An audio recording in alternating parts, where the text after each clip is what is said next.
Qualcomm's Snapdragon 8 Elite Gen 2 will exclusively be mass-produced on TSMC's 3nm N3P process, with a rumor claiming that Samsung has lost the production bid.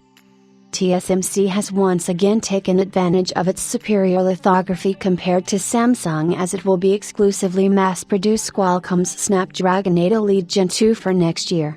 We have previously reported that the chipset maker wanted the Korean foundry to enter its supply chain as it would result in a cost reduction. Unfortunately, Samsung has been struggling with its yield problem for quite a while regarding its 3nm gap process, leaving Qualcomm with little choice but to opt for the tried and tested choice, TSMC. Samsung attempted to cut its losses by obtaining orders for the Snapdragon 8 Elite but failed in that endeavor too, with the 2nm trial production run showing immense promise for TSMC as the latter has reportedly achieved a 60% yield rate. Qualcomm has likely shown confidence in its foundry partner to once again hand over the entire order tally.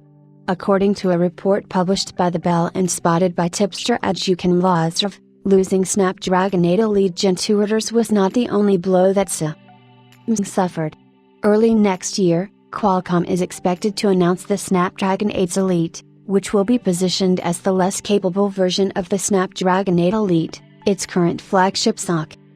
Apparently, Samsung has failed to garner any orders for the Snapdragon 8 Elite 2, indicating that the company's cutting-edge semiconductor division is in complete shambles.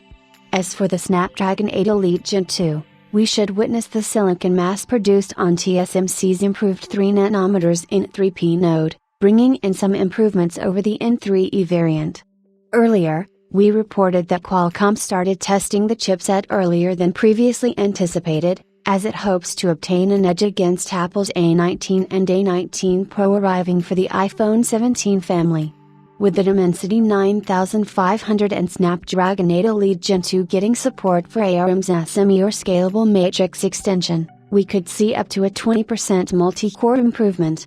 Perhaps the only draw of exclusively placing orders with TSMC is that Qualcomm could be forced to raise prices again next year, harming the profit margins for a bevy of smartphone partners.